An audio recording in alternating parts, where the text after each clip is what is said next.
Hello बच्चों, कैसे हो आप लोग। मैं उम्मीद करता हूं आप सभी बहुत अच्छे होंगे।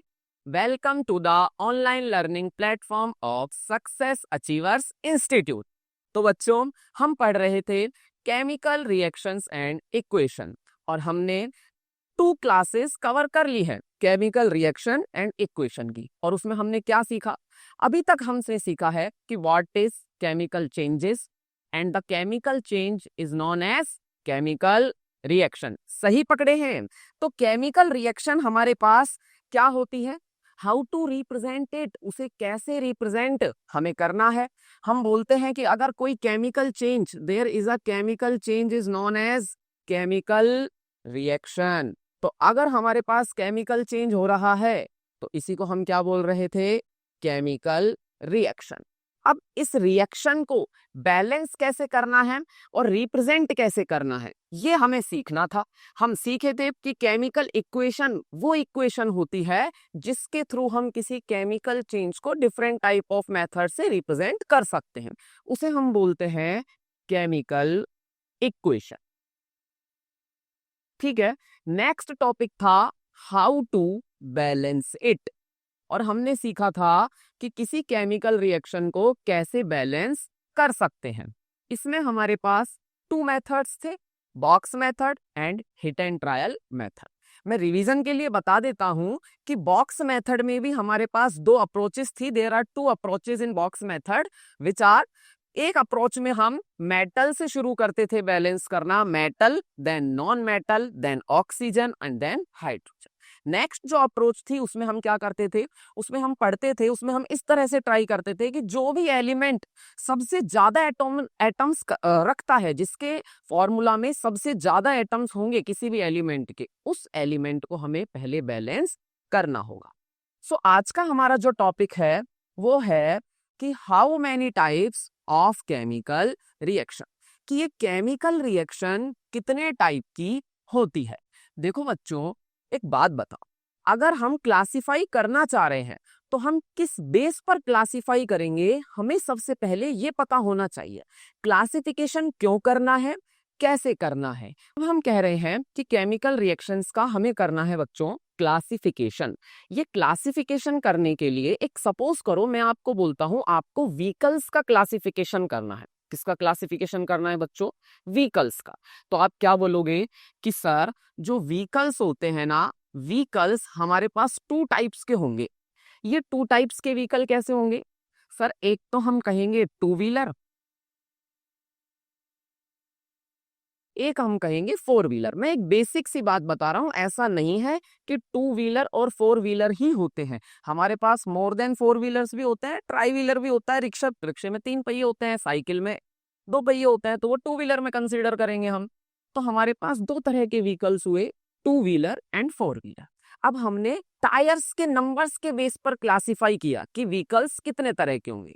हो सकता है मैं इसको पैसेंजर कैपेसिटी के बेस पर क्लासिफाई करूं कि कितने पैसेंजर वो मोटर व्हीकल रख सकता है, या मैं उसकी स्पीड के बेस पर उसे क्लासिफाई करूं। जैसे कि हम बोलते हैं स्पोर्ट्स व्हीकल, स्पोर्ट्स कार। इस स्पोर्ट्स कार का मतलब क्या है? तो हम कहते हैं कि ये सर कार जो बहुत फास्ट चलती हैं ना, रेसेस में यूज होती हैं, उन्हें हम स्पोर्ट्स कार बोलते हैं ना, लैम्बोर्गिनी की, फरारी की, ऐसे डिफरेंट टाइप। अगर मान लो मैं आपको ऐसे ही बोलूं कि आपको क्लासिफाई करना है स्पोर्ट्स को, किसको क्लासिफाई करना है? स्पोर्ट्स को। तो आप स्पोर्ट्स को कैसे क्लासिफाई करोगे? आप बोलोगे सर स्पोर्ट्स हमारा इंडोर है या आउटडोर है। क्या ये बात ठीक है क्या? या तो स्पोर्ट्स इंडोर होगा या आउटडोर होगा। अगर इंडोर है तो किसी टेबल पर खेला जाएगा या किसी एरेना में खेला जाएगा। अगर आउटडोर है तो उसके लिए हमें ग्राउंड कितना बड़ा चाहिए, हमें प्लेयर्स कितने चाहिए। जैसे कुछ स्पोर्ट्स होते हैं जिनमें 11 प्लेयर्स खेलते हैं, जैसे फुटबॉल और क्रिकेट। वहीं पर हमारे पास ऐसे भी स्पोर्ट्स है जिनमें केवल 5 ही प्लेयर्स खेल रहे हैं, जैसे कि बास्केटबॉल।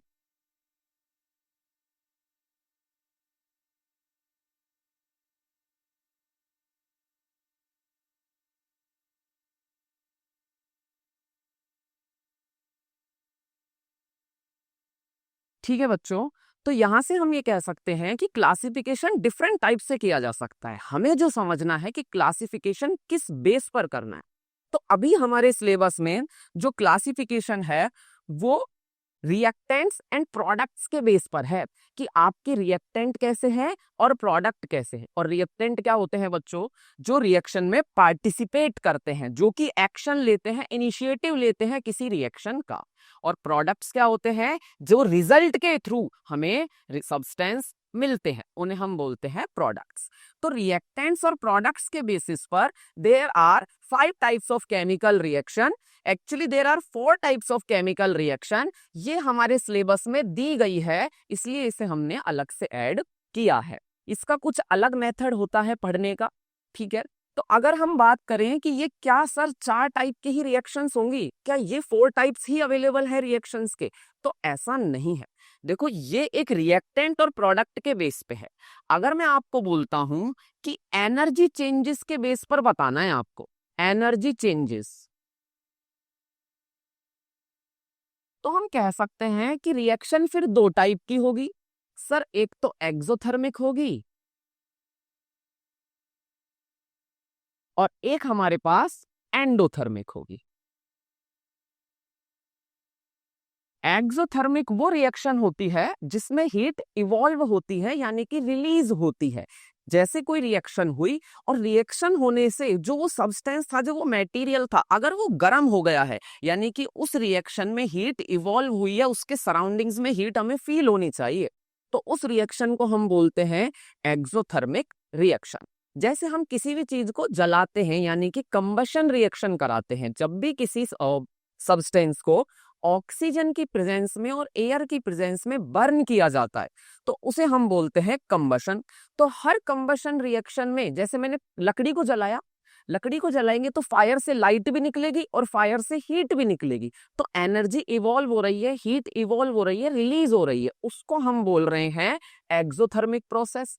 और अगर हम कह रहे हैं कि हीट रिक्वायर्ड है, एब्जॉर्ब हो रही है, तो वो हमारा प्रोसेस हो जाएगा एंडोथर्मिक प्रोसेस।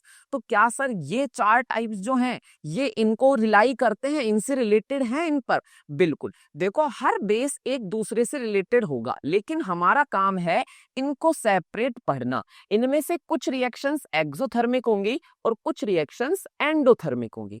तो हम सीखते हैं कि कौन सी रिएक्शन एक्सोथर्मिक निकल सकती है या एंडोथर्मिक, या और क्या टाइप्स हो सकते हैं। अगर एक बात बताओ, मैं आपको बोलूं नंबर ऑफ रिएक्टेंट्स मॉलिक्यूल, अगर मैं इस बेस पर रिएक्शन बताना चाहता हूं तो मेरे पास रिएक्शन हो सकती है यूनिमोलिक्यूलर, बाईमोलिक्यूलर,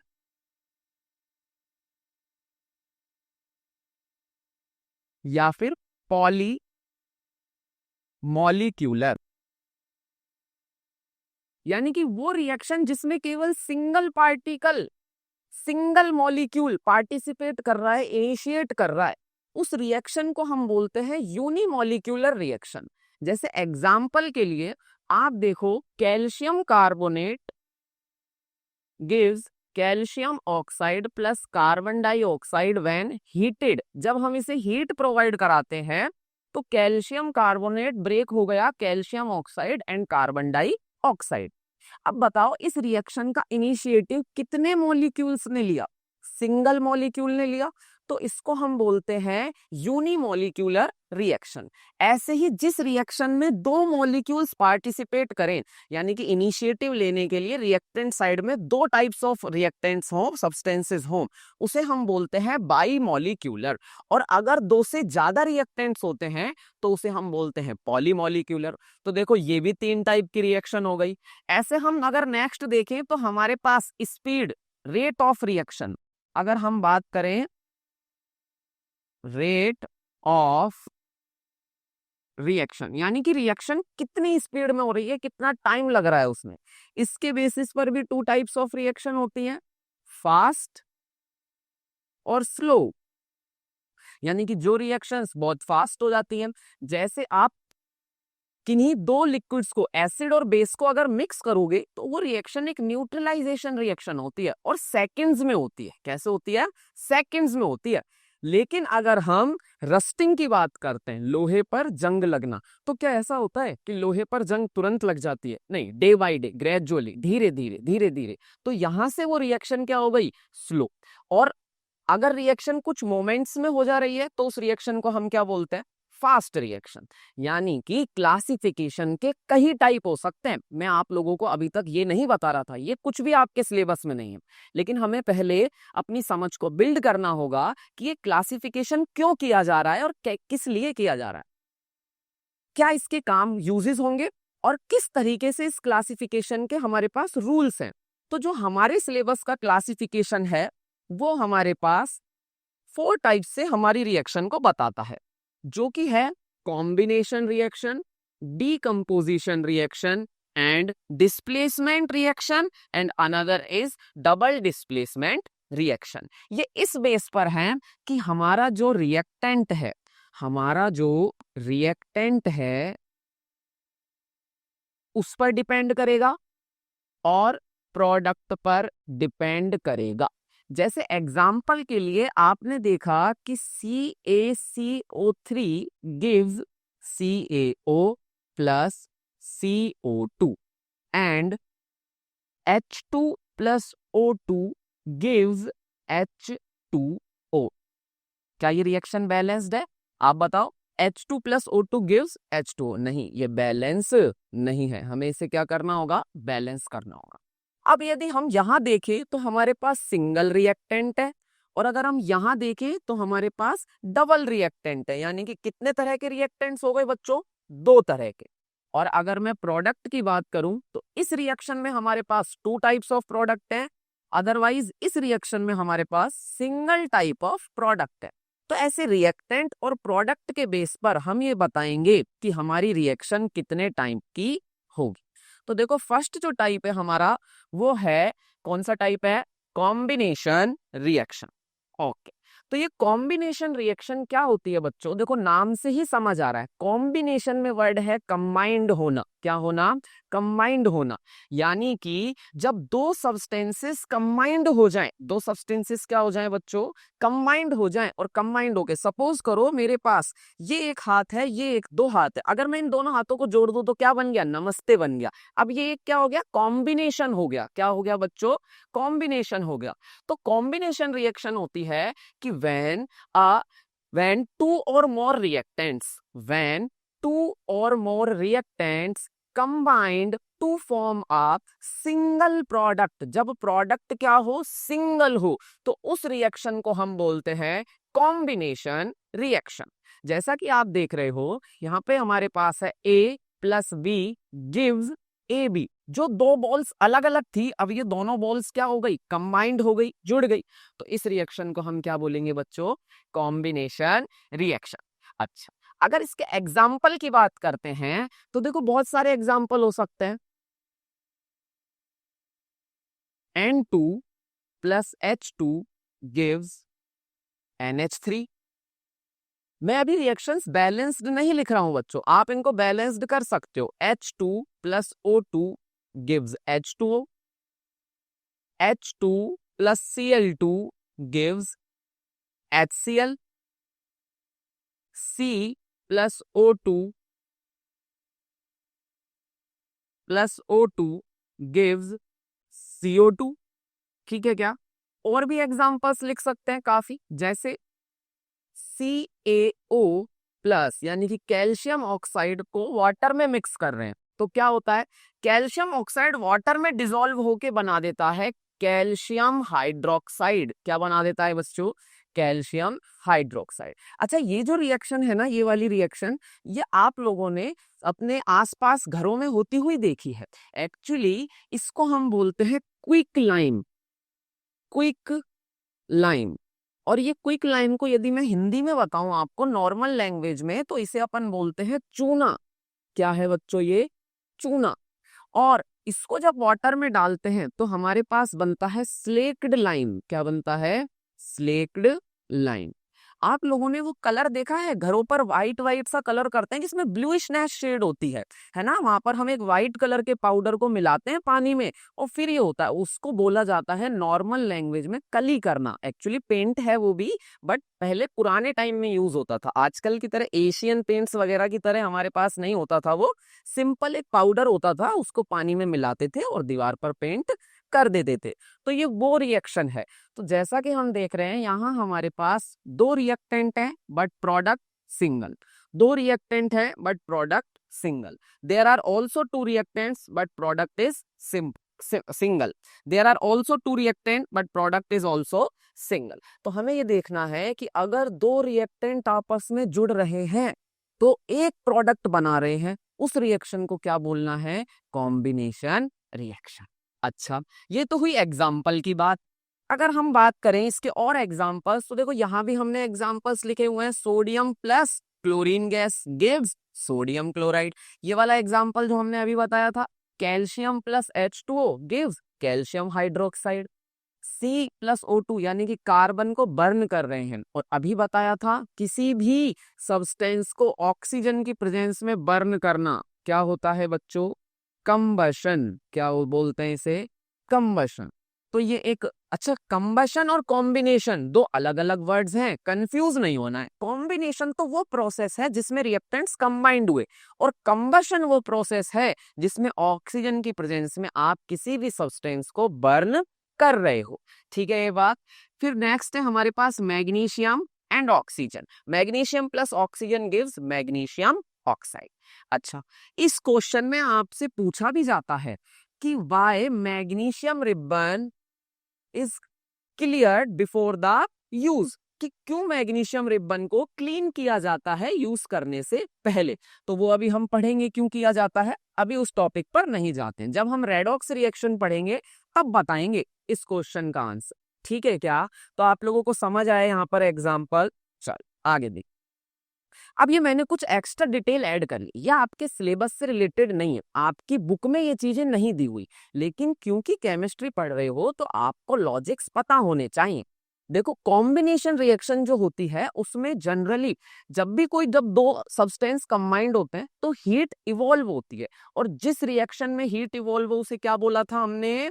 एक्सोथर्मिक। क्या बोला था? एक्सोथर्मिक। तो यहां लिखा हुआ है generally heat is evolve during combination reaction which means it is a exothermic process. कि कॉम्बिनेशन रिएक्शन क्या होता है? एक एक्सोथर्मिक प्रोसेस होता है। कॉम्बिनेशन रिएक्शन को हम इन नेम्स से भी जानते हैं। क्या क्या नेम है यहाँ पर जरा देखते हैं। एक तो हमारे पास है सिंथेसिस रिएक्शन। एक्चुअली चीजों का कंबाइंड होना उसको बोला जाता है सिंथेसिस। क्या बोला जाता है बच्चों? सिंथेसिस। तो ये जो सिंथेसिस है ना, ये इससे ही नाम निकला है कॉम्बिनेशन। कॉम्बिनेशन नाम से पहले नहीं जानते थे, पहले किससे जाना गया? सिंथेसिस नाम स्टार्टिंग में पढ़ा था। उसके बाद नेक्स्ट नेम है कंपोजिशन। अब देखो, चीजों का एक साथ आ जाना, एक नया कंपोजिशन रेडी करना। यानी कि अगर हम कह रहे हैं कि हमने एक सॉन्ग प्रोड्यूस करना है, सॉन्ग बनाना है, तो हम क्या करेंगे? उसमें म्यूजिक डालेंगे, उसमें लिरिक्स डालेंगे। ठीक है, तो हम उसको क्या कर रहे हैं? कंपोज कर रहे हैं। ऐसे जब दो चीजें, तीन चीजों को ऐड कर रहे हैं तो उन्हें कंपोज कर रहे हैं, इसलिए इसे बोला जाता है composition reaction. Addition reaction is also combination reaction but it is used in organic chemistry. Organic chemistry क्या होती है? देखो, हमारी केमिस्ट्री को तीन पार्ट्स में क्लासिफाई किया है, वहीं पर भी जरूरत पड़ी। क्यों? क्योंकि एक एलिमेंट ऐसा था, वहां भी क्लासिफिकेशन किया गया, क्योंकि एक एलिमेंट ऐसा था जिसके बहुत सारे कंपाउंड्स थे, और वो एलिमेंट कौन सा होता है हमारे पास? कार्बन। इस कार्बन से रिलेटेड जो केमिस्ट्री है, अभी मैं आपको बहुत सिंपल लैंग्वेज में समझा रहा हूं कि इस कार्बन से रिलेटेड जो केमिस्ट्री है उसे हम क्या बोलते हैं बच्चों? Organic chemistry. सही है क्या यहां तक? क्या ऑर्गेनिक केमिस्ट्री, क्या बात क्लियर है क्या? तो फिर सर इनऑर्गेनिक केमिस्ट्री क्या होगी? कार्बन के अलावा जितने भी अदर एलिमेंट्स हैं इनकी स्टडी की जाती है इनऑर्गेनिक केमिस्ट्री में। किसमें की जाएगी? Inorganic chemistry. अच्छा, तो सर फिजिकल केमिस्ट्री क्या होती है? देखो, ऑर्गेनिक केमिस्ट्री और इनऑर्गेनिक केमिस्ट्री में जो फिजिकल प्रोसेस हो रहे हैं, जैसे आपने बोला कि हीट रिलीज हो रही है सर एक्सोथर्मिक प्रोसेस में, तो कितनी हीट रिलीज होगी, कितना सब्सटेंस लेने पर कितनी हीट रिलीज होगी? हमने बोला रिएक्शन सर दो टाइप की होती है, फास्ट और स्लो। तो स्लो रिएक्शन है तो कितना टाइम ले रही है होने में?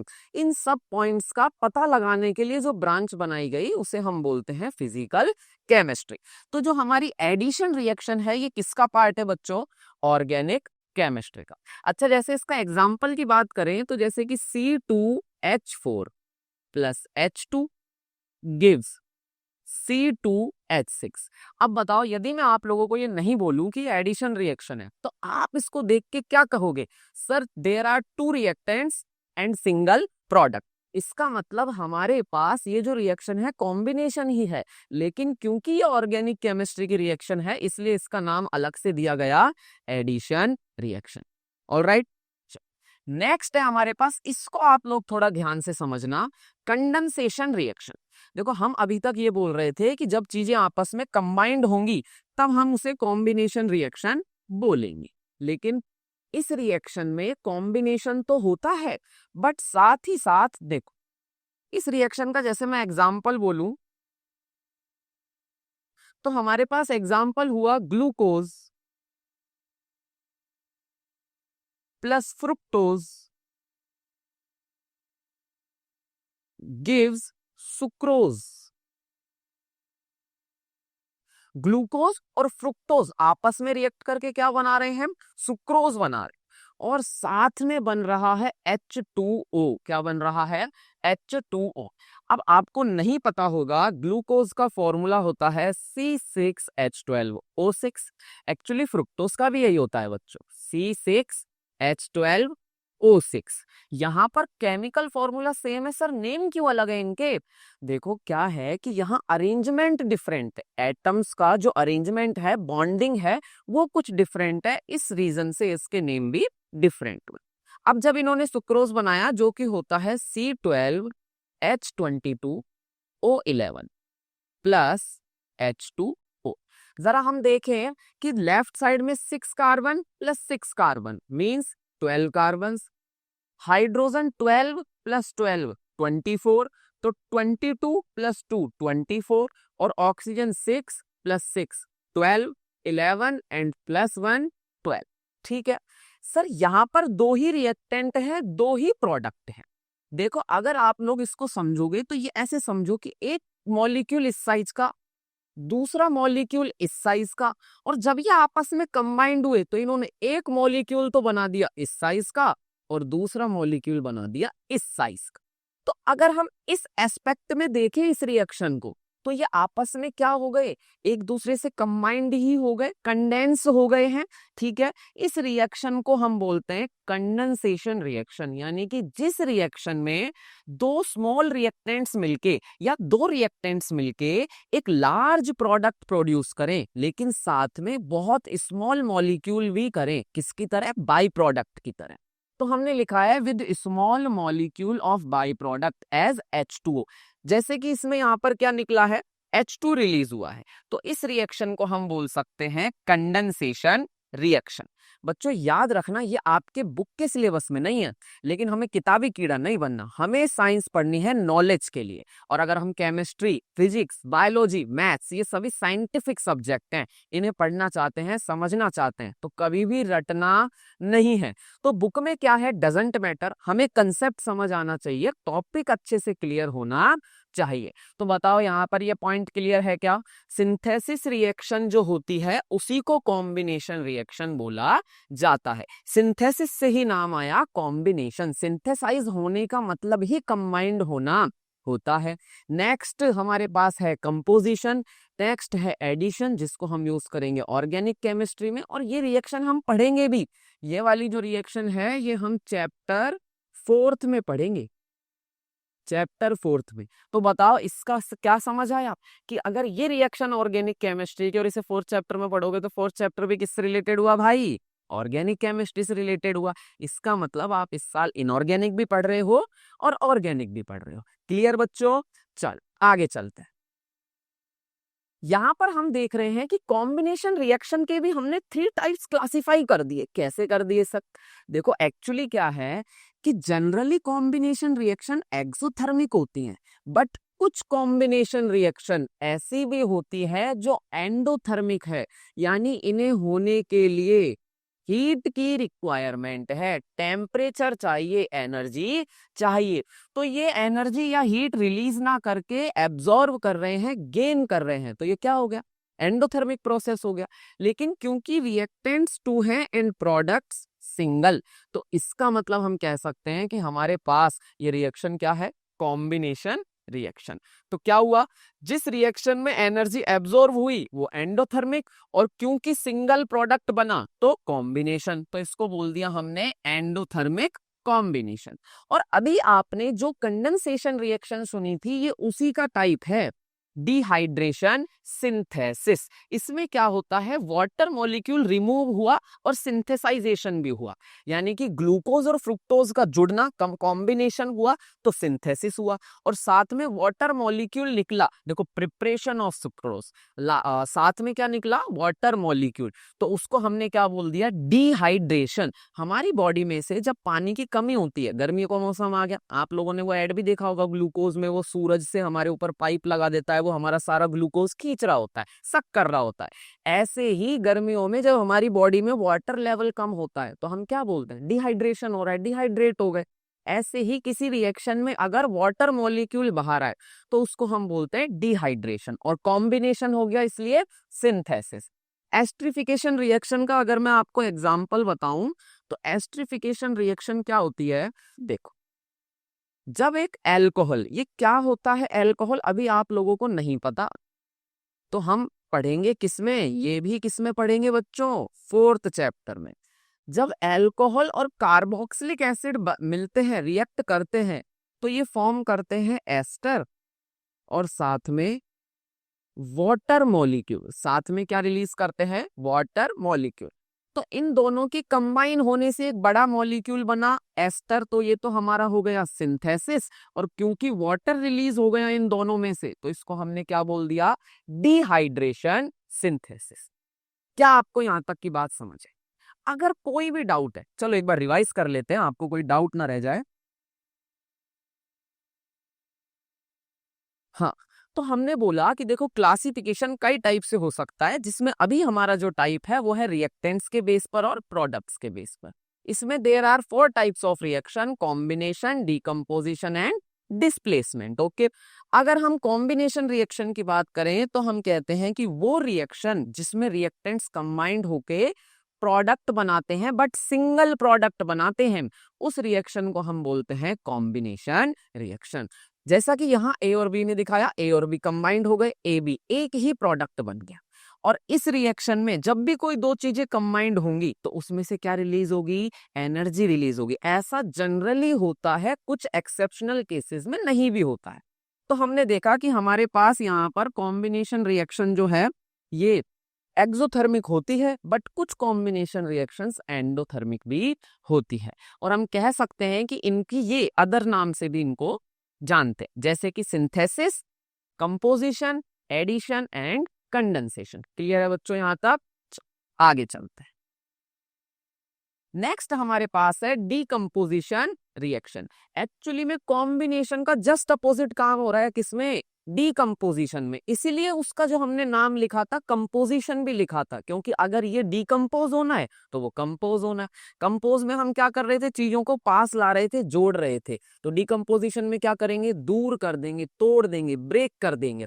यानी कि अगर हमारा सिंगल रिएक्टेंट ब्रेक होके 2 या 2 से ज्यादा प्रोडक्ट्स फॉर्म करता है, when a single reactant breaks down to form more than one product, this reaction is called decomposition reaction. और किसी भी चीज को ब्रेक करने के लिए आपको कुछ भी तोड़ना है, चाहे फिजिकली तोड़ना हो चाहे केमिकली तोड़ना हो, अगर आपको कोई भी सब्सटेंस को ब्रेक करना है, आप उसमें फिजिकली ब्रेक करो, आप उसको केमिकली ब्रेक करो, आपको एनर्जी खर्च करनी पड़ेगी, यूज करनी पड़ेगी, यानी कि उस सब्सटेंस को एनर्जी देनी पड़ेगी। अगर मैं इस मार्कर को तोड़ना चाहूं तो मुझे कुछ ताकत लगानी पड़ेगी, पर मैं इसको नहीं तोड़ने वाला। ठीक है, तो अगर हमारे रिएक्टेंट को हम कोई एनर्जी दे, क्या दे, एनर्जी दे, तो इस एनर्जी की वजह से ये जो हमारा रिएक्टेंट है ये दो पार्ट में ब्रेक हो गया। पॉसिबल है दो से ज्यादा भी प्रोडक्ट्स बन सकते हैं, मिनिमम दो तो होने ही चाहिए। तो उस रिएक्शन को जिसमें सिंगल रिएक्टेंट ब्रेक डाउन होके दो या दो से ज्यादा प्रोडक्ट फॉर्म करता है, वो रिएक्शन क्या कहलाएगी बच्चों, डीकंपोजिशन रिएक्शन। क्या यहां तक बात ठीक है, क्या इजी है क्या? यानी कि मैं कह सकता हूं कॉम्बिनेशन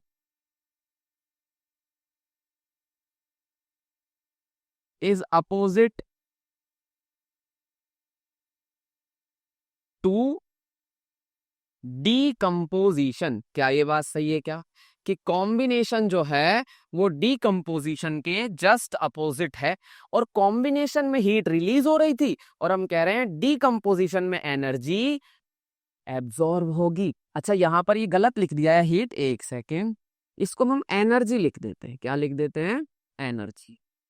जरूरी नहीं है हीट से ही कोई सब्सटेंस ब्रेक हो सकता है, हम different type of energy use करके भी उस सब्सटेंस को ब्रेक कर सकते हैं। और जिस प्रोसेस में एनर्जी एब्जॉर्ब हो रही हो उस प्रोसेस को क्या बोलेंगे, एंडोथर्मिक। तो यानी कि हमारा डीकंपोजिशन रिएक्शन जो है वो कैसा प्रोसेस है बच्चों, एंडोथर्मिक। कैसा प्रोसेस है, एंडोथर्मिक।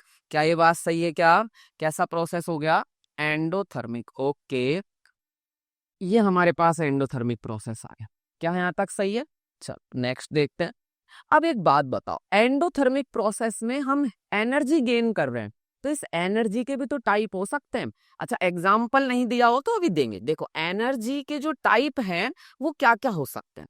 एनर्जी के 3 टाइप्स हो सकते हैं, या तो हम इलेक्ट्रिसिटी यूज करेंगे, या तो हम क्या यूज करेंगे, इलेक्ट्रिसिटी, या हम यूज करेंगे हीट, या हम क्या यूज करेंगे, सनलाइट।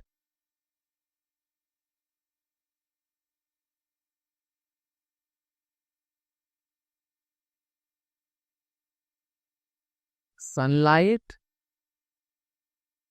And heat. अगर एनर्जी की फॉर्म हीट में है, यानी कि अगर हीट दी जा रही है किसी सब्सटेंस को और वो ब्रेक हो जाए, जैसे यहां पर मैंने कैल्शियम कार्बोनेट को गर्म किया, हीट देने के लिए ट्राइंगुलर साइन का भी यूज किया जाता है। किसी रिएक्शन के ऊपर ऐसे हीट भी लिखा हो सकता है या फिर ट्राइंगल का साइन भी बना हो सकता है। तो अगर किसी रिएक्शन में हीट प्रोवाइड कराई जाए और हमारा सिंगल रिएक्टेंट ब्रेक्स हो जाए किसमें, 2 और मोर प्रोडक्ट्स में, तो इस रिएक्शन को हम बोलेंगे थर्मल डीकंपोजिशन। क्या बोलेंगे बच्चों, थर्मल डीकंपोजिशन। यानी कि when a single reactants breaks down to form more than one products by absorbing heat, this reaction is called thermal decomposition. क्या ये बात क्लियर है? अच्छा आप लोगों को थर्मल डी, अब आपके डाउट आएगा सर ये कैसे होगी रिएक्शन, हमें क्या पता चला, हमें कैसे समझ आएगा कि इस कैल्शियम कार्बोनेट को जब आपने गर्म किया तो कैल्शियम ऑक्साइड बना, साथ में CO2 गैस बनी। ये तो सही है बात। सर अगर मैं सोडियम कार्बोनेट को भी ऐसे ही गर्म करूं तो क्या सोडियम ऑक्साइड और कार्बन डाइऑक्साइड गैस बनेगी क्या? नहीं बनेगी, ऐसे नहीं होती है रिएक्शन। इसका मतलब सर फिर याद कैसे रहेगा कि किस रिएक्शन में क्या प्रोडक्ट बनना है? तो देखो इसके लिए मैंने आप लोगों के हेल्प के लिए यहाँ पर थर्मल डीकंपोजिशन की शीट ऐड कर दी है। अगर हमारे पास मेटल सोडियम या पोटेशियम हो तो इनके कार्बोनेट्स थर्मली स्टेबल होते हैं, यानी कि ये रिएक्शन नहीं करेंगे। एग्जाम्पल के लिए Na2CO3 को अगर हम हीट देते हैं तो नो रिएक्शन, ये रिएक्शन ही नहीं होगी। लेकिन अगर हम किसी अदर मेटल को, जैसे कि हमने यहां लिया था पोटेशियम भी हो सकता है बच्चों सोडियम की जगह, अगर हम यहाँ लिथियम ले या लिथियम का कार्बोनेट लेते हैं Li2CO3, अगर हम इसको हीट प्रोवाइड कराएंगे तो ये बनाएगा lithium oxide plus carbon dioxide gas. तो आपको ये याद रखना है अगर सोडियम या पोटेशियम है तब तो ये रिएक्शन नहीं होगी, इसके कार्बोनेट्स थर्मली स्टेबल होते हैं। बट अदर कोई मेटल है, रिएक्टिव मेटल होनी चाहिए, गोल्ड सिल्वर, इनकी बात नहीं कर रहा हूं, ये लेस रिएक्टिव मेटल्स होती हैं, ये जनरली स्टेबल ही होती है। तो अगर इनकी बात करें तो हमारे पास जैसे कि हमने लिया लिथियम, तो लिथियम ने बना दिया ऑक्साइड। ऐसे ही नाइट्रेट्स जो होंगे, क्या होंगे बच्चों, नाइट्रेट्स जो होंगे वो अगर पोटेशियम या सोडियम के हैं तब तो ये रिएक्शन इस अकॉर्डिंग होती है कि KNO3 को अगर हीट किया जाए, गर्म किया जाए, तो ये बनाएगा KNO2। NO3 is nitrate and NO2 is nitrite. तो यहाँ पर एक तो हमारे पास बन गया पोटेशियम नाइट्राइट और साथ में क्या फॉर्म हो गई, ऑक्सीजन गैस। लेकिन अगर पोटेशियम या सोडियम के अलावा अदर कोई मेटल है, सपोज करो कैल्शियम नाइट्रेट है, तो यहां से क्या होगा, कैल्शियम नाइट्रेट है, इसको अगर हीट करेंगे तो क्या होगा, एक तो बनेगा कैल्शियम ऑक्साइड, साथ में नाइट्रोजन डाइऑक्साइड और साथ में ऑक्सीजन गैस। देखो लिख भी दिया कि अगर सोडियम या पोटेशियम है तब तो हमारे पास नाइट्राइट्स बनते हैं और साथ में ऑक्सीजन गैस बनती है। लेकिन अदर कोई मेटल होगा तो हमारे पास मेटल ऑक्साइड बनेगा, साथ में NO2 गैस बनेगी और साथ में ऑक्सीजन गैस बनेगी। ऐसे ही पोटेशियम और सोडियम के हाइड्रोक्साइड भी थर्मली स्टेबल होते हैं और सल्फेट्स भी थर्मली स्टेबल होते हैं। अगर कोई मेटल हमारे पास होगी तो उसके जो हमारे पास हाइड्रोक्साइड होंगे, जैसे कि अगर मैं कैल्शियम हाइड्रोक्साइड को गर्म करना चाहूं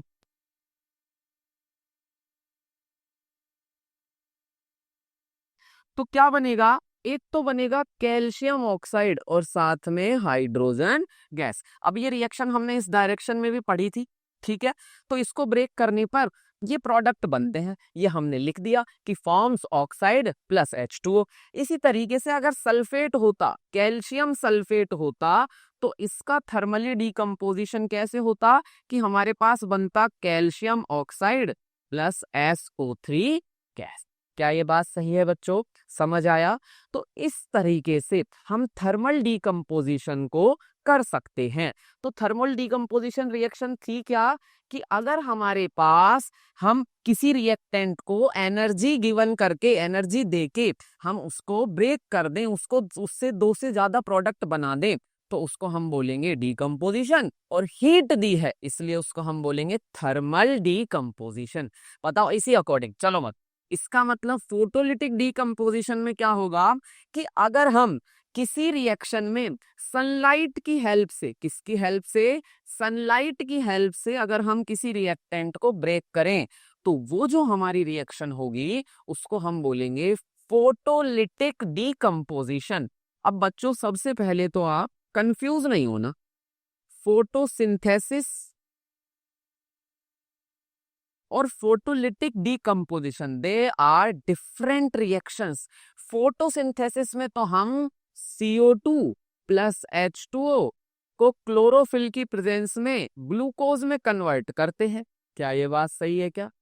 इसका मतलब इसमें डिकम्पोजिशन नहीं हो रहा है, ये जो फोटोसिंथेसिस है ये डिकम्पोजिशन नहीं है। लेकिन फोटोलिटिक डिकम्पोजिशन को मैं फोटोलाइसिस लिख सकता हूं। क्या लिख सकता हूं बच्चों? फोटोलाइसिस, ठीक है। तो इस फोटोलिटिक डिकम्पोजिशन का सेकंड नेम भी हम लिख लेते हैं फोटोलाइसिस। अब आप सोचोगे सर ये फोटो वर्ड क्यों आया, इसमें कोई रीजन होगा ना भाई। जैसे हीट को तो हम थर्मल बोलते हैं, हमारे पास हीट की एक ब्रांच भी होती है पूरी जिसको हम बोलते हैं थर्मोडायनेमिक्स। थर्मोडायनेमिक्स। ऐसे ही ये फोटोलिटिक वर्ड कहां से आया? एक्चुअली जो ये सनलाइट है, जब किसी रिएक्शन में सनलाइट की प्रेजेंस से ब्रेक किया जा रहा है तो उसे क्या बोल रहे हो? फोटोलाइटिक। और ये जो सनलाइट होती है ना, इसके जो पार्टिकल्स होते हैं, इसके जो पार्टिकल्स होते हैं उन्हें हम बोलते हैं फोटोन। क्या बोलते हैं बच्चों? फोटोन। तो इस फोटोन की वजह से इस रिएक्शन का नाम पड़ा फोटोलाइटिक डिकम्पोजिशन रिएक्शन। अच्छा अगर कोई और एग्जाम्पल देना हो तो देखो, वैसे आपके सिलेबस में जो इस रिएक्शन के एग्जाम्पल है, एक एग्जाम्पल ये है और सेम इसी के जैसा दूसरा एग्जाम्पल है AgBr gives 2Ag plus Br2। और किसकी प्रेजेंस में है ये? सनलाइट। अब आप बोलोगे सर यहाँ ये क्या लिख दिया आपने, डाउट आ सकता है, बिल्कुल आना चाहिए। देखो सनलाइट जो होती है उसके पार्टिकल की एनर्जी को हम मेजर करते हैं। किसको मेजर करते हैं? पार्टिकल की एनर्जी को। तो उस पार्टिकल की एनर्जी का ये फॉर्मूला होता है एच न्यू। तो आपको चाहे एस सनलाइट लिखा मिले, चाहे आपको एच न्यू लिखा मिले, आप उसे क्या मान लोगे कि सर ये लाइट की बात हो रही है। किसकी बात हो रही है? लाइट की। सेम ऐसे ही अगर हम एक और एग्जाम्पल लिखना चाहें तो देखो यहां लिख देता हूं H2O2। इसमें जब हमने सनलाइट दिया तो ये बन गया H2O प्लस O2, यानी कि ये होता है हाइड्रोजन पर ऑक्साइड। क्या है बच्चों ये? हाइड्रोजन पर ऑक्साइड। और ये हमारे पास क्या है? Water plus oxygen. तो जब हाइड्रोजन पर ऑक्साइड को सनलाइट की प्रेजेंस में रखा जाता है तो हमारे पास वाटर और साथ में ऑक्सीजन गैस फॉर्म होती है। क्या ये बात सही है? तो यहां से हमने दो टाइप कवर किए, एक तो thermal decomposition and second is photolytic decomposition. क्या होंगे? अगर हीट की फॉर्म में आप एनर्जी देके सब्सटेंस को ब्रेक कर दो तो थर्मल डीकंपोजिशन, सनलाइट की प्रेजेंस में किसी सब्सटेंस को ब्रेक कर दो केमिकली तो वो क्या हो जाएगा? Photolytic decomposition. और अगर इलेक्ट्रिसिटी की हेल्प से, किसकी हेल्प से? इलेक्ट्रिसिटी की हेल्प से किसी सब्सटेंस को ब्रेक कर दिया जाए तो उस रिएक्शन को हम क्या बोलेंगे? Electrolytic decomposition. When a single reactants break down to form more than one product when we pass electricity through it, this called electrolytic decomposition reaction। क्या ये बात सही है? अब इस इलेक्ट्रोलाइटिक डीकंपोजिशन को समझने के लिए इसका एक प्रॉपर प्रोसेस होता है। ऐसा नहीं कि हमने सब्सटेंस लिया उसमें तार लगा दिया करंट लग जाएगा उसको, ऐसे थोड़ी। इसके लिए हम एक बीकर लेते हैं। क्या लेते हैं बच्चों? ये जो आपको दिखाई दे रहा है ये बीकर है। अच्छा, ये इलेक्ट्रोलाइसिस जो प्रोसेस है ना, ये आपको फर्स्ट चैप्टर में भी पढ़ने को मिलेगा, ये आपको सेकंड चैप्टर में भी पढ़ने को मिलेगा और ये आपको थर्ड चैप्टर में भी पढ़ने को मिलेगा। पहले तो इलेक्ट्रोलाइसिस रिएक्शन के अगर मैं एग्जाम्पल लिखूं तो देखो जैसे कि हमने H2O को इलेक्ट्रिसिटी दी,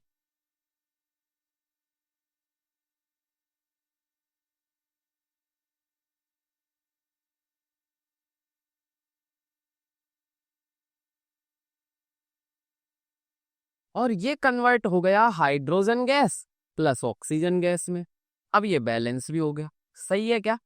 ऐसे ही अगर हमने सपोज करो सोडियम क्लोराइड के एक्वस सॉल्यूशन के साथ इलेक्ट्रिसिटी पास की तो इस रिएक्शन को हम बोलेंगे, पहली बात तो इलेक्ट्रिसिटी पास करें, अगर एक्वस सॉल्यूशन है तो क्या प्रोडक्ट बनेगा? NaOH plus Cl2 plus H2, यानी कि chlorine gas and hydrogen gas और साथ में सोडियम हाइड्रोक्साइड। इसी की एक इंपॉर्टेंट रिएक्शन और होती है बच्चों, अगर ये NaCl लिक्विड स्टेट में। अब आप बोलोगे सर ये एक्वस और लिक्विड में क्या डिफरेंस हुआ? देखो समझ, अगर मैंने सॉल्ट को वाटर में डाल दिया है यानी कि सॉल्यूशन इन वाटर प्रिपेयर किया है तब तो उसे हम क्या बोलेंगे? Aqueous solution. क्या बोलेंगे? Aqueous solution. एक्चुअली वाटर का जो रियल नेम होता है वो एक्वा होता है। क्या होता है? एक्वा। अगर हम NaCl को पिघला दें, मेल्ट कर दें, क्या कर दें? मेल्ट कर दें, तो इस NaCl को बोलेंगे मेल्टेड NaCl। क्या बोलेंगे बच्चों? मेल्टेड NaCl या मोल्टन NaCl। ये जो मोल्टन NaCl होता है इसकी स्टेट क्या मानी जाएगी? Liquid state. अगर इस पर इलेक्ट्रिसिटी पास करें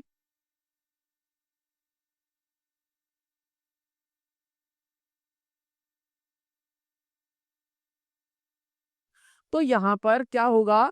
ये बनाएगा सोडियम प्लस क्लोरीन गैस। क्या बनाएगा ये? Sodium plus chlorine gas. तो देखो NaCl का ही इलेक्ट्रोलाइटिक डीकंपोजिशन कर रहे हैं, लेकिन एक बार एक्वस स्टेट में और एक बार लिक्विड स्टेट में। तो प्रोडक्ट्स डिफरेंट हैं, यानी कि प्रोसेस समझना बहुत जरूरी है। प्रोसेस पर ही डिपेंड करेगा कि क्या प्रोडक्ट बनने वाला है। ठीक है, तो चलो समझते हैं कि क्या प्रोसेस होता है। देखो यहां पर इलेक्ट्रोलाइटिक डीकंपोजिशन का सेकंड नेम होता है इलेक्ट्रोलाइसिस। क्या बोलते हैं उसे? Electro electrolysis. ठीक है, अब यहाँ पर ये एक बीकर लिया हुआ है, ये क्या है, एक बीकर है। इस बीकर में हमें क्या करना है, इस बीकर में हमने सॉल्यूशन डाल दिया, क्या डाल दिया, हमारा सॉल्यूशन डाल दिया, जिसका हमें इलेक्ट्रोलाइसिस करवाना है। तो यहां हम लिख देते हैं, ये हमारे पास हो गया सॉल्यूशन। ठीक है बच्चों, ये हमारा सॉल्यूशन हो गया। ये हमारे पास क्या हो गई, बैटरी हो गई, जिसके थ्रू हम इलेक्ट्रिसिटी पास कराएंगे। एक्चुअली केमिस्ट्री में दो तरह के सेल्स होते हैं, एक सेल जो इलेक्ट्रिसिटी प्रोवाइड कराता है और उसके थ्रू केमिकल रिएक्शंस होती हैं। जैसे कि यहाँ पर हमने देखा कि हमारे पास यदि हम देखें कि H2O में इलेक्ट्रिसिटी पास कराई तो H2 प्लस O2 बना, यानी कि करंट दिया और केमिकल रिएक्शन कंप्लीट कराई। एक उसको बोलते हैं हम इलेक्ट्रोलाइटिक सेल, क्या बोलते हैं, इलेक्ट्रोलाइटिक सेल। और अगर हम रिएक्शन की हेल्प से इलेक्ट्रिसिटी गेन करें, जैसे रिमोट में सेल लगा होता है, हम उसको करंट दे रहे हैं या उससे करंट ले रहे हैं, करंट ले रहे हैं, यानी कि वो इलेक्ट्रिसिटी जनरेट कर रहा है, तो इसका मतलब उसमें कोई ना कोई केमिकल रिएक्शन हो रही है। उस सेल को हम बोलते हैं इलेक्ट्रोकेमिकल सेल। क्या बोलते हैं बच्चों, इलेक्ट्रोकेमिकल सेल। यानी कि हमारे डेली लाइफ में यूज आने वाले सभी सेल होते हैं इलेक्ट्रोकेमिकल सेल। और इलेक्ट्रोलाइटिक सेल जो होते हैं ये काम आते हैं इंडस्ट्रीज में। कहाँ काम आते हैं, इंडस्ट्रीज में। ठीक है, तो अब देखो, ये हमारे पास सॉल्यूशन हुआ, बैटरी हुआ, ये बैटरी का पॉजिटिव टर्मिनल है। कैसा टर्मिनल है, पॉजिटिव। और ये बैटरी का नेगेटिव टर्मिनल है। बैटरी में दो टर्मिनल्स होता है, positive terminal and negative terminal. अब हमने इस बैटरी और सॉल्यूशन को, बैटरी के थ्रू करंट पास कराना है ना, तो यहाँ दो रॉड लगा दिए। क्या लगा दिए, दो रॉड लगा दिए। ठीक है, ये क्या है हमारे पास, टेस्ट ट्यूब हो गई, सॉरी टेस्ट ट्यूब ने ट्यूब, ये हमारे पास ट्यूब हो गई। और ये जो रॉड्स हैं ये ग्रेफाइट की हैं बच्चों, किसकी है, ये ग्रेफाइट की। ठीक है, क्योंकि ग्रेफाइट एक ऐसी नॉन मेटल है जो करंट पास करने में हेल्पफुल होती है, यानी कि ये क्या है, इलेक्ट्रिक कंडक्टर है, कंडक्टिविटी दिखाता है। ठीक है, ये दोनों ही रॉड ग्रेफाइट की हैं। अब यहाँ पर बैटरी के पॉजिटिव टर्मिनल से जो रॉड जुड़ी हुई है, जो रॉड जुड़ी हुई है, जो रॉड कनेक्टेड है, उस रॉड पर बताओ यदि ये पॉजिटिवली चार्ज्ड है तो इस पर कैसे आयन आएंगे, हमेशा अपोजिट अट्रैक्शन होता है। अट्रैक्शन कैसा होता है, अपोजिट।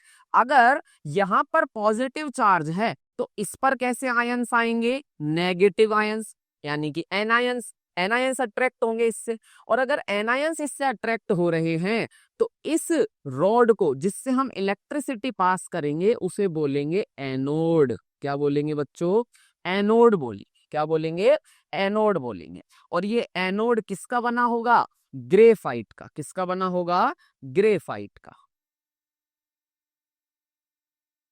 ठीक है, यहां तक क्या लिया हमने, एक बीकर लिया, ये हमारा बीकर है, इसमें सॉल्यूशन फिल किया, ये हमारा सॉल्यूशन हो गया।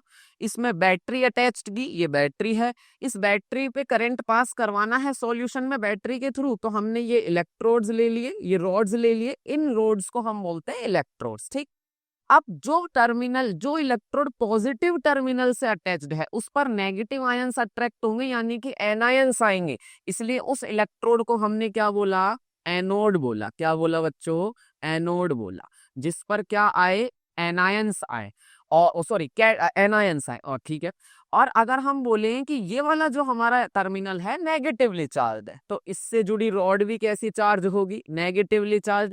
तो मैं यहां दिखा दूं, इस पर कैसा चार्ज है, पॉजिटिव चार्ज है, इस पर कैसा चार्ज है, नेगेटिव चार्ज है।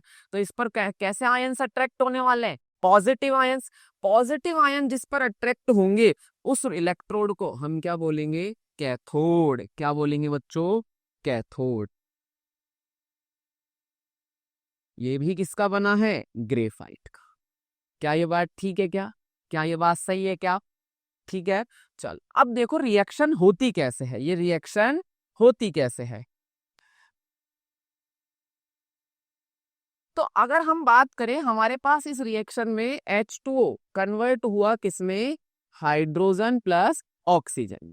अब इस रिएक्शन के इनिशिएटिव में होगा क्या कि हमारा ये जो H2O है, जब हम इसमें इलेक्ट्रिसिटी पास करेंगे तो ये H2O कन्वर्ट हो जाएगा H प्लस और OH माइनस। किसमें कन्वर्ट हो गया बच्चों? H प्लस और OH माइनस में। इसका आयनाइजेशन हो गया, इलेक्ट्रिसिटी की वजह से इसके आयंस क्या हो गए? अलग अलग हो गए। अब ये जो OH माइनस है ये फर्दर चेंज हो जाता है किसमें? O-2 और H प्लस में। किसमें कन्वर्ट हो गया? O-2 and H plus. अब ये H प्लस, O-2 और H प्लस, बताओ ये पॉजिटिवली चार्ज आयंस यानी कि कैटायंस हैं, तो ये किस पर जाएंगे? कैथोड पर। O-2 नेगेटिवली चार्ज आयन है यानी कि एनायन है, तो ये किस पर जाएगा? एनोड पर। तो अगर हम अलग अलग रिएक्शंस लिखें एट एनोड, तो एनोड पर क्या हो रहा है कि ये O-2 जब गया किस पर? एनोड पर, तो ये वहां जाके अपने इस नेगेटिव चार्ज को डोनेट कर देता है। क्या कर देता है बच्चों? डोनेट कर देता है। तो ऑक्सीजन, और क्योंकि नेगेटिव चार्ज 2 था तो हमने इलेक्ट्रॉन्स भी कितने लिखे? 2 लिखे। क्या ये बात सही है? ऐसे ही कैथोड पर, एट कैथोड, कैथोड पर क्या रिएक्शन हो रही है कि ये जो H प्लस था, ये जो H प्लस था ये भी न्यूट्रल होना चाहता था, O-2 भी न्यूट्रल होना चाहता था। तो H प्लस जब न्यूट्रल होना चाहता है तो नेगेटिव वाले को तो नेगेटिव साइड निकालनी पड़ेगी अपने में से। जो इंसान ज्यादा नेगेटिव है यदि उसे न्यूट्रल होना है तो उसको क्या करना पड़ेगा? नेगेटिविटी रिलीज करनी पड़ेगी। और अगर कोई पॉजिटिव है बहुत ज्यादा और उसे तुम न्यूट्रल करना चाहते हो तो उसके अंदर क्या डाल दोगे? नेगेटिविटी थॉट्स डाल दोगे। तो यहाँ हाइड H प्लस एक इलेक्ट्रॉन गेन करेगा और किसमें कन्वर्ट होगा? Hydrogen atom. ऐसे कितने H प्लस थे मेरे पास? 2 H प्लस। तो यहां से एक और H प्लस आया, एक और इलेक्ट्रॉन डोनेट किया, गेन किया, और ये भी किसमें बन गया? हाइड्रोजन एटम में। अब ये दोनों एटम मिलके बना देंगे हाइड्रोजन गैस। क्या बना देंगे? Hydrogen gas. इसका मतलब हमारे पास ये जो है एपरेटस, इसमें हमारे पास ये हमारा क्या है? कैथोड। इस कैथोड पर अगर हम देखें तो हाइड्रोजन गैस, ये बबल्स दिखाई दे रहे हैं, ये बबल्स दिखाई दे रहे हैं आपको। इन बबल्स को, ये बबल्स किसके हैं बच्चों? ये बबल्स हैं गैसेस के। किसके बबल्स हैं? गैसेस के। ये जो गैस है, ये जो बबल्स हैं, ये किसके हैं? हाइड्रोजन गैस के। किसके बबल्स हैं? हाइड्रोजन गैस के। और इस साइड जो बबल्स हैं यानी कि हमारे पास एनोड पर जो बबल्स हैं, अब देखो एनोड पर केवल एटम बना है, गैस नहीं बनी। लेकिन क्या केवल एक ही मॉलिक्यूल था क्या पूरी रिएक्शन में? पूरी रिएक्शन में हमारे पास सिंगल मॉलिक्यूल था, इसी की रिएक्शन करवा रहे थे। अरे एक मॉलिक्यूल होता तो दिखाई भी ना देता, इसमें मिलियंस बिलियंस मॉलिक्यूल हैं। तो ऐसे ही और भी कोई मॉलिक्यूल ब्रेक हुआ होगा, उसका भी O-2 आया होगा, उसने भी 2 इलेक्ट्रॉन्स डोनेट किए होंगे, और ऐसे ही इन दो O प्लस O ने मिलके क्या बना दी होगी? O2 गैस बना दी। बट सर एक बात बताओ, अगर यहां हमने एक मॉलिक्यूल को ब्रेक किया, एक मॉलिक्यूल को ब्रेक किया तो 2 तो H प्लस मिले और 1 O-2 मिले। 1 हमें क्या मिले? O-2। ठीक है क्या? अगर एक और मॉलिक्यूल ब्रेक करूं, ये एक H2O से मिले, अगर एक और मॉलिक्यूल ब्रेक करता हूं तो यहां से वापस से 2H प्लस मिलेंगे और एक O-2 मिलेगा। यानी हाइड्रोजन का अमाउंट हमेशा ऑक्सीजन से क्या रहेगा? डबल रहेगा। हाइड्रोजन का अमाउंट हमेशा ऑक्सीजन से क्या रहेगा बच्चों? डबल रहेगा। तो हम यहाँ देख सकते हैं कि यहाँ आपको सॉल्यूशन ज्यादा दिखाई दे रहा है, पानी ज्यादा दिखाई दे रहा है। क्यों दिखाई दे रहा है ये पानी ज्यादा? क्योंकि इसकी गैस कम बनी है, इसमें अभी ऑक्सीजन गैस कम बनी है और इसमें ऑक्सीजन गैस ज्यादा बनी है। तो ये हमारे पास किसके बबल्स हुए? O2 गैस के। किसके बबल हुए बच्चों? O2 गैस के। और ये हमारे पास किसके बबल हुए? हाइड्रोजन गैस के। And the amount of hydrogen gas would be double to the amount of oxygen gas. क्यों? Law of conservation of mass. अगर रिएक्टेंट में आपके हाइड्रोजन का अमाउंट ऑक्सीजन से डबल है तो प्रोडक्ट में भी आपके हाइड्रोजन का अमाउंट ऑक्सीजन से क्या होगा? डबल होगा। कैसे? देखो यहां पर कितने हाइड्रोजन है? 4, यहाँ भी कितने 4, ऑक्सीजन 2, ऑक्सीजन 2। तो इससे नहीं देख रहे कि हाइड्रोजन के कितने मॉलिक्यूल्स 2, तो ऑक्सीजन का 1, यानी कि अमाउंट हमेशा कैसे चलेगा, डबल में चलेगा। क्या यहां तक समझ आया? क्या आपने इस बात को समझा कि इलेक्ट्रोलाइसिस में हमें क्या करना है? देखो, मेन इलेक्ट्रोलाइसिस में आपको जो समझना है वो ये समझना है कि हमारे पास इलेक्ट्रोलाइसिस जिस बीकर में हो रहा है उसमें दो तरह की रिएक्शंस चल रही हैं, एक एनोड पर और एक कैथोड पर। ठीक है क्या? हम आगे भी जब इलेक्ट्रोलाइसिस पढ़ेंगे तब वहां भी यही होगा कि एक एनोड पर अलग गैस मिलेगी और कैथोड पर अलग गैस मिलेगी। तो मैं उम्मीद करता हूं आपको यह टॉपिक अच्छे से क्लियर हुआ होगा। एक बार शुरू से हम 5 मिनट के अंदर अंदर इस पूरे क्लास को रिवाइज करते हैं। क्या क्या पढ़ा हमने? तो सर हमने पढ़ा केमिकल रिएक्शंस के टाइप्स। अभी रेडॉक्स रिएक्शन हमने नहीं पढ़ी है, ठीक है, अभी रेडॉक्स रिएक्शन हमने नहीं पढ़ी है। तो क्लासिफिकेशन कर रहे थे, क्लासिफिकेशन कई टाइप से कर सकते थे, अभी हम कर रहे हैं रिएक्टेंट एंड प्रोडक्ट्स के बेस पर। तो उसमें आज हमने 2 टाइप्स ऑफ रिएक्शंस की स्टडी की है, कॉम्बिनेशन एंड डीकम्पोजिशन। अभी डिस्प्लेसमेंट और डबल डिस्प्लेसमेंट के बारे में मैंने बात नहीं की। कॉम्बिनेशन जब रिएक्टेंट्स कंबाइंड हो रहे हो, सिंगल प्रोडक्ट बना रहे हो। डीकम्पोजिशन जब रिएक्टेंट ब्रेक्स हो रहे हो और मोर देन वन प्रोडक्ट बना रहे हो। एक में सिंगल प्रोडक्ट बन रहा है, रिएक्टेंट ज्यादा है, वो कॉम्बिनेशन है। एक में रिएक्टेंट सिंगल है, प्रोडक्ट ज्यादा है, वो डीकम्पोजिशन रिएक्शन है। कॉम्बिनेशन रिएक्शन में हीट रिलीज होती है, इसलिए ये एक्सोथर्मिक प्रोसेस होता है। और अगर हम बात करें कि हमारे पास एक सेकंड एक्सोथर्मिक प्रोसेस हुआ, और अगर डीकम्पोजिशन रिएक्शन की बात करें तो ये एक एंडोथर्मिक प्रोसेस हुआ। इसका मतलब इसमें हीट रिलीज होगी और इसमें हीट एब्जॉर्ब होगी, जो हमने पढ़ा भी किसमें, थर्मल डीकम्पोजिशन में। अब एनर्जी किस फॉर्म में गेन कर रहा है डीकम्पोजिशन रिएक्शन, उसके according there are 3 types of decomposition reaction. तो 3 टाइप्स क्या है डीकम्पोजिशन रिएक्शन के? एक तो है इलेक्ट्रोलाइटिक डीकम्पोजिशन, एक है फोटोलिटिक डीकम्पोजिशन और एक है थर्मल डीकम्पोजिशन। यानी इलेक्ट्रिसिटी की हेल्प से जब ब्रेक करोगे तो इलेक्ट्रोलाइटिक, हीट की हेल्प से जब हेल्प करोगे तो थर्मल, और जब सनलाइट की हेल्प से ब्रेक करोगे तो फोटोलिटिक। फोटोलिटिक कहाँ से आया? सनलाइट के पार्टिकल, जिसे क्या बोलते हैं, फोटोन। ठीक। और इसके साथ साथ हमने एक चीज और पढ़ी थी जो हमारे सिलेबस की तो नहीं है बट हमें आनी चाहिए, क्या? कि ये कॉम्बिनेशन रिएक्शंस के ही नाम होते हैं। क्या? Synthesis reaction, composition reaction, addition जो कि ऑर्गेनिक में काम आएगी, और कंडेंसेशन जो दिखती तो नहीं है कॉम्बिनेशन जैसी बट होती है। सही है क्या? इसके फिर हमने 3 टाइप्स पढ़े, एक्सोथर्मिक कॉम्बिनेशन, एंडोथर्मिक कॉम्बिनेशन और डिहाइड्रेशन सिंथेसिस। ठीक है, यहाँ पर एनर्जी रिलीज होगी, हीट रिलीज होगी, यहाँ हीट एब्जॉर्ब होगी, और यहाँ कॉम्बिनेशन तो होगा लेकिन एक छोटा मॉलिक्यूल बाहर निकलेगा, जैसे कि इन दोनों रिएक्शंस में वाटर बाहर निकल रहा है, इसीलिए हमने इनको बोला है डिहाइड्रेशन सिंथेसिस। अब बच्चों, आपका होमवर्क ये है कि आपको अपनी बुक में से सभी रिएक्शंस को ढूंढना है, जो भी रिएक्शंस आपको लिखी मिले, और आपको पहचानना है कि कौन सी रिएक्शंस कॉम्बिनेशन होंगी और कौन सी रिएक्शंस डीकम्पोजिशन होंगी। और अपने आसपास होने वाले चेंजेस में ये महसूस करो कि किस चेंज को करने में हीट रिलीज हो रही है या किस चेंज को करने के लिए आप हीट प्रोवाइड करा। क्या सही है क्या ये बात? मुझे उम्मीद है कि आपको ये चैप्टर अभी तक अच्छे से समझ आ रहा होगा। अगर कोई भी प्रॉब्लम है तो मेक श्योर आप कमेंट में मुझे बताएं, ताकि मैं उस प्रॉब्लम के लिए एक डेडिकेटेड वीडियो बना सकूं।